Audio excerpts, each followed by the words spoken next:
இறைவனை தேடும் எங்களுக்கு வணக்கம். இன்னைக்கு நம்மளுடைய காணொலியில நம்ம பார்க்க போறது என்ன அப்படின்னா, நம்மளுடைய கத்தோலிக்க துறவை ஆணாதிக்க மனப்பான்மை கொண்டதா அப்படின்றதுதான். இதற்கு 3 முக்கியமான கேள்விகளை என்கிட்ட ஒரு நண்பர் கேட்டாரு. இப்ப முதலாவது கேள்வி நம்ம பார்த்தோம் அப்படின்னா, இந்த உலகத்தை கடவுள் படைக்கும் பொழுது எதற்காக ஆதாமை முதலாவதாக படைக்கிறார் அப்படின்ற கேள்விதான். விண்ணக தந்தை எதற்காக அவருடைய மகனை அனுப்ப வேண்டும், அவருடைய மகளை அனுப்பியிருக்கலாமே அப்படின்ற இரண்டாவது முக்கியமான கேள்வி. இப்ப கேட்கப்பட்ட ஒவ்வொரு கேள்விக்கும் நம்ம விவிலிய அடிப்படையிலும் வரலாற்று அடிப்படையிலும் குறிப்பாக நம்மளுடைய கத்தோலிக்க மறைக்கல்வி அடிப்படையிலையும் நம்ம தெளிவாக இதற்கான விளக்கத்தை பார்க்க போறோம். அதனால வீடியோ முழுசா பாருங்க, ஸ்கிப் பண்ணாதீங்க. இது வரைக்கும் நம்மளுடைய சேனலை சப்ஸ்கிரைப் பண்ணாம இருக்கீங்க அப்படின்னா மறக்காம சப்ஸ்கிரைப் பண்ணிட்டு அந்த பெல் பட்டனை அழுத்திட்டு வீடியோ தொடர்ந்து பாருங்க.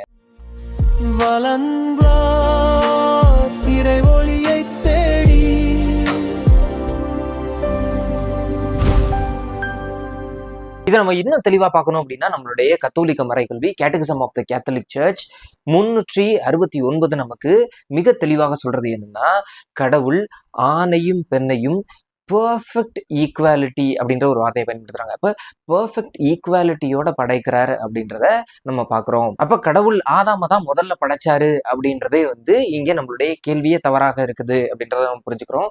இங்க ஆதாம் முன்னாடி வந்தாரா, ஏவாள் முன்னாடி வந்தாங்களா அப்படின்றது முக்கியம் இல்ல. இருவரும் ஒரே இமேஜ்ல, கடவுளுடைய ஒரே சாயல்ல வந்திருக்கிறோம் அப்படின்றதுதான் இங்க முக்கியமா இருக்குது அப்படின்றத பாக்குறோம். அப்போ இந்த கேள்வி வரதுக்கான காரணம் என்ன அப்படின்னு பார்த்தோம்னா, 2வது அதிகாரத்துல இந்த ஆதாம் முன்னாடி வராங்க, ஆதாமனுடைய எலும்புல இருந்து ஏவாள் வராங்க அப்படின்றதெல்லாம் நம்ம பாக்குறோம். அதை மறுக்க முடியாது. அப்ப இதை நம்ம முழுசா தெரிஞ்சுக்கணும் அப்படின்னா தொடக்க நூல் 2வது அதிகாரம் 18வது வசனத்தை நம்ம பார்த்தோம் அப்படின்னா இதற்கான விடை நமக்கு கிடைக்கும் அப்படின்னு நம்புறேன். இதுல பார்த்தோம் அப்படின்னா கடவுள் ஒவ்வொன்னா படைச்சிட்டு வராங்க அப்படின்றத பாக்குறோம். இங்க படைச்சிட்டு வரும்போது எல்லாத்தையும் நல்லதாக காண்கிறார், ஒரு விஷயத்தை தவிர மனிதன் தனியாக இருப்பது நல்லதன்று அப்படின்னு சொல்றாரு. அப்போ மனுஷன் தனியா இருக்கிறது நல்லது கிடையாது அப்படின்ற மனிதன் அப்படின்ற வார்த்தையை தான் இங்கேயும் பயன்படுத்துறாங்க அப்படின்றத பாக்குறோம். இதன் வழியாக நமக்கு தெரிய வர்றது என்ன அப்படின்னா, கடவுள் ஆணையும் பெண்ணையும் ஒரு சமூக உறவிற்காக ஏற்படுத்துகிறார் அப்படின்றதுதான் நமக்கு இதுல இருந்து தெரியுது. இங்க ஆதாம முதல்ல படைச்சாங்களா, ஏவாள முதல்ல படைச்சாங்களா அப்படின்ற கேள்வியே கிடையாது. மாறாக இருவருக்குமான ஒரு உறவு ஒன்றிப்பு தான் இங்கே முக்கியமாக சொல்லப்படுகிறது. மேலும் அதனை தொடர்ந்து Catechism of the Catholic Church 372 இன்னும் தெளிவுபடுத்துறது என்ன அப்படின்னா, men and women are made for each other அப்படின்னு சொல்றாங்க. அப்போ ஒருவருக்காக மற்றவரும், மற்றவருக்காக இவரும் படைக்கப்பட்டிருக்கிறார். அதனை தொடர்ந்து நமக்கு வர கேள்வி என்ன அப்படின்னா, இங்கே ஆணுக்கு ஒரு துணையாளரை ஏற்படுத்துவேன் அப்படின்னு சொல்றாரு. அப்போ இந்த துணையாளர் அப்படின்னா என்ன? துணையாளர்னா ஒரு அசிஸ்டன்ட் மாதிரி தானே. அப்போ ஒரு ஆணுக்கு ஒரு பெண் கீழே உள்ளவங்க தானே அப்படின்றத ஒரு கேள்வி வருது. அப்போ இங்க துணையாளர் அப்படின்ற வார்த்தை எப்படி பயன்படுத்தப்பட்டிருக்கிறது அப்படின்னு நம்ம பார்த்தோம் அப்படின்னா, அப்போ இந்த எசேர் கெனத்தோ அப்படின்னு சொல்லக்கூடிய வார்த்தை நமக்கு என்ன பொருளை உணர்த்துது அப்படின்னா, இருவரும் ஒரே சமநிலையில் உள்ளவர்கள், இருவரும் கடவுளுடைய சாயலை பெற்றவர்கள் அப்படின்றத குறிக்கக்கூடிய ஒரு வார்த்தையாக இருக்குது. அதனை தொடர்ந்து நமது 2வது வத்திக்கான் சங்கத்தினுடைய ஆவணம் டிக்னிதாஸ் இன்ஃபினிட்டா அப்படின்ற டாக்குமெண்ட் நமக்கு என்ன சொல்லுது அப்படின்னு பார்த்தோம் அப்படின்னா, ஒரு ஆணுக்கும் ஒரு பெண்ணுக்கும் இடையே ஏற்படக்கூடிய இந்த உறவு, அவர்களுக்கு இடையே ஏற்படக்கூடிய இந்த அன்பின் வெளிப்பாடாகத்தான் கடவுளுடைய பிரசன்னம் மனிதர்களிடையே இருக்கிறது, அதை மனிதர்கள் உணரக்கூடிய வாய்ப்பாக இருக்கிறது அப்படின்றத மிக அழகாக இந்த ஆவணம் நமக்கு குறிப்பிடுது. அதனை தொடர்ந்து முக்கியமான 2வது கேள்விக்கு தான் நம்ம வரோம். அதாவது கடவுள் நம்மளுடைய மீட்பு திட்டத்திற்காக எதற்காக அவருடைய ஒரே மகனை அனுப்ப வேண்டும்? இந்த கேள்விக்கு நம்ம பதில கண்டுபிடிக்கணும் அப்படின்னா இதற்கான ஒரு ஆழமான இறையியல் அர்த்தத்தை நம்ம தெரிஞ்சுக்கணும். அப்போ மட்டும்தான் அதற்கான சரியான பதிலை நம்ம புரிஞ்சுக்க முடியும். அப்போ இங்க இயேசு கிறிஸ்துவனுடைய வருகையை நம்ம இன்கார்னேஷன் அப்படின்ற ஒரு வார்த்தையை பயன்படுத்துறோம். அதாவது மறு உருவாகுதல், கடவுள் தன் நிலையை மாறி மனிதனாக உருவெடுக்கிறது தான் இந்த இன்கார்னேஷன் அப்படின்ற ஒரு வார்த்தையை வச்சு பயன்படுத்துறாங்க. அப்ப இங்க தொடக்கத்திலேயே நம்ம புரிஞ்சுக்க வேண்டிய ஒரு விஷயம் என்ன அப்படின்னா, நம்மளுடைய மீட்பு ஆணிடமிருந்து வருகிறதா பெண்ணிடமிருந்து வருகிறதா அப்படின்றது கேள்வி கிடையாது.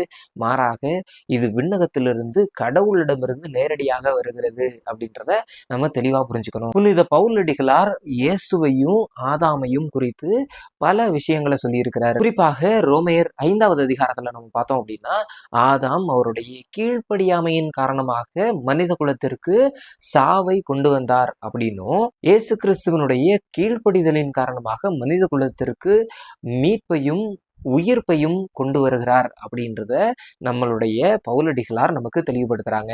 அதனை தொடர்ந்து 1 கொரிந்தியர் 15வது அதிகாரம் 45வது வசனத்துல இயேசு கிறிஸ்துவை கடைசி ஆதாம் அப்படின்ற வார்த்தையால பயன்படுத்துறாங்க. அப்ப இந்த மாதிரியான தொடர்புகள் எல்லாமே ஒரு ஆக்சிடென்டா எதேர்ச்சியாக நடந்தது கிடையாது. மாறாக கடவுளுடைய முழு திட்டம், இந்த செயல் இப்படிதான் நடக்கணும் அப்படின்னு கடவுள் ஒரு விஷயத்த துல்லியமாக ஆராய்ந்து இதை செய்திருக்கிறாங்க அப்படின்றத நம்ம இதுல இருந்து நம்ம தெரிஞ்சுக்கிறோம். அப்போ இயேசு கிறிஸ்து ஆணாக இருக்கிறாங்க அப்படின்றதுனாலேயே ஆணினும் உயர்ந்தது அப்படின்றது கிடையவே கிடையாது. அடுத்ததாக நம்ம பார்த்தோம் அப்படின்னா, புனித இரேனியஸ் இதை பத்தி என்ன சொல்றாங்க அப்படின்னா, கிரேக்க வார்த்தையான அனெகஃபெலோயோ அப்படின்ற ஒரு வார்த்தையை பயன்படுத்துறாங்க. இந்த அனெகஃபெலோயோ அப்படின்ற வார்த்தை எதை நமக்கு குறிக்கிறது அப்படின்னு நம்ம பார்த்தோம் அப்படின்னா, ரீகேபிச்சுலேட் அப்படின்ற ஒரு ஆங்கில வார்த்தையை குறிக்குது. அதாவது மனித இனத்தை முழுமைப்படுத்தக்கூடிய ஒரு இடத்துல இயேசு கிறிஸ்துவனுடைய இன்கார்னேஷன் இருக்கு அப்படின்றத பயன்படுத்துறதுக்காக தான் இந்த வார்த்தையை பயன்படுத்துறாங்க. ஒருவேளை நம்மளுடைய கடவுள் ஆணாதிக்க மனப்பான்மையில இருக்கக்கூடிய ஒரு நபராக இருந்திருந்தா, அப்போ அன்னை மரியாள் கீழ்ப்படிதலின் காரணமாக ஆம் என்று கடவுளினுடைய கேள்விக்கு பதில் சொல்றாங்க.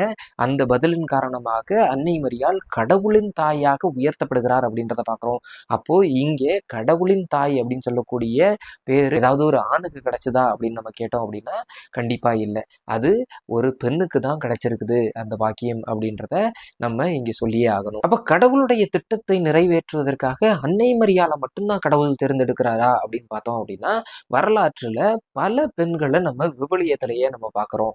குறிப்பாக நம்ம பார்த்தோம் அப்படின்னா, மகதலேன் மரியாளை தான் முதல் முறையாக இயேசு கிறிஸ்து உயிர் தெழுந்ததற்கு பிறகாக அவருடைய 12 சீடர்களை அவர் தேர்ந்தெடுத்தாரு அப்படின்றத பார்க்கிறோம். அந்த 12 சீடர்களுக்கு முன்னாடியும் இந்த அம்மாவுக்கு தான் இவர் முதல் முறையாக காட்சியளிக்கிறார் அப்படின்றத பார்க்கிறோம். அப்ப இன்னும் எதற்காக இயேசு கிறிஸ்து ஆணாக இந்த உலகத்திற்கு வந்தாங்க அப்படின்ற கேள்வி நமக்கு எழுந்தது அப்படின்னா, இதற்கு பவுலடிகளார் இயேசு கிறிஸ்துவை மணமகனாகவும் நம் அனைவரும், அதாவது நம்மளுடைய திருச்சபையை மணமகளாகவும் இயேசு கிறிஸ்து சொல்றாங்க அப்படின்றத நம்ம பார்க்கிறோம். அப்போ இந்த இடத்துல அவர்களுடைய முழுமையான அன்பை காட்டுவதற்காகவும், அவர் நம்மை முழுமையாக மீட்பதற்காகவும், அவர் முழுமையாக நம்மை ஏற்றுக்கொள்வதற்காகவும் தான் இங்கே கொடுக்கப்படுதோ தவிர ஆணாதிக்க மனப்பான்மையை நம்ம மேல செலுத்துறதுக்காக கிடையாது அப்படின்றத நம்ம தெளிவாக புரிஞ்சுக்கணும். இதை இன்னும் அழகாக நம்மளுடைய திருத்தந்தை 2வது ஜான் பால் முலியேரிஸ் திக்னிதாத்தும் அப்படின்னு சொல்லக்கூடிய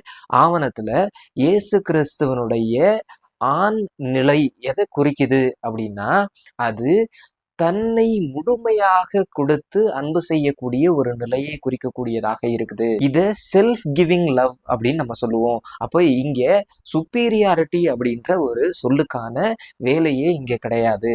அப்புறம் எதற்காக நம்மளுடைய திருச்சபையில ஆண்கள் மட்டும்தான் குருக்களாக முடியும், வேற பெண்கள்லாம் குருக்களாக முடியாது அப்படின்றதுக்கான காரணம் என்ன அப்படின்னு நம்ம பார்த்தோம் அப்படின்னா, இதற்கான காணொலியை நான் ஏற்கனவே போட்டுட்டேன். ஒருவேளை நீங்க அதை பார்க்காம இருந்தீங்க அப்படின்னா அதனுடைய லிங்கையும் உங்களுக்கு தரேன். அந்த காணொலியை முழுமையாக பாருங்க. இந்த காணொலி உங்களுக்கு பயனுள்ளதாக இருந்துச்சு அப்படின்னு நீங்க நினைச்சீங்க அப்படின்னா மறக்காம பிறரோடு இந்த காணொலியை பகிர்ந்து கொள்ளுங்கள். அதுவரை உங்களிடமிருந்து விடைபெறுவது உங்கள் சகோதரர் வலன்.